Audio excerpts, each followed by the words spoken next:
чоңчуңуз Айдарбековдун ордунда сиз болсоңуз эмне кылмаксыз? Негизи эми баягы комитеттин төрагасы болуш оңой эмес. Мен төрайым болуп жүргөм. Мен негизи комитеттин заседаниясын койбойт элем. Мага документти бербесе мен заседание өткөрбөй койот элем ошо. Кемчилик, катачылык өзүнөн кетти деп атасыз. Ошондо пикириңиз? Документти колго алмайынча күн тартибине киргизбеш керек болчу. Жок, эми мен ал үчүн жооп бере албайм. Өзүңүз Мен ал ордун комитетте да мен катышканым жок. Ошон үчүн мен кандай болгонун көргөнүм жок. Эми сиз баягы берген сурооңузга жооп берип атам. Сен колума бардык документти алмай сайын мен карабайт элем. Кемпир абад Өзбекстанга өтө турган макулдашуунун долбоору боюнча чечимге кол койгон жок. Сиздин бул боюнча пикириңиз? Аны да мен Комитеттин азыр айта төрагасы. албайм да. Эми ал баягы комитеттин төрагасы катары ал укту, көрдү, ал өзүнүн чечими болду.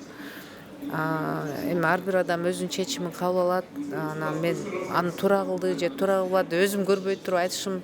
Эми ар бир адам өзү карап принципиалдуу чечим кабыл алыш керек. Биз аны сыйлайбыз өзүнүн эркин. Бирок комитетте 6 киши за, 4 против да. Эгер 6 киши против, 4 за болгондо да кол коюш керек эле. Бул комитеттин иштөө принциби бул. Анткени менен айрым эл өкүлдөрү кол койбой туура кылды дегенде пикирлерин айтышып атты да, ал эл өкүлдөрү, ал депутаттар регламентти түшүнбөгөндөрбү ошондо?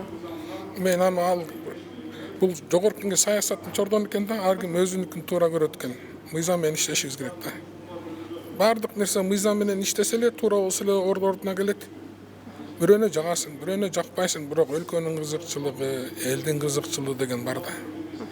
Ошон үчүн каалайсыңбы, каалабайсыңбы, ошон үчүн ар кимибиз өзүнчө, өз алдынча ар бери басып, өз каалаганыбызча жүрө бербеш үчүн мыйзамдар бар да, туурабы? Ошо мыйзамдардын чегинде жашаганыбыз үчүн биз өлкөбүздө.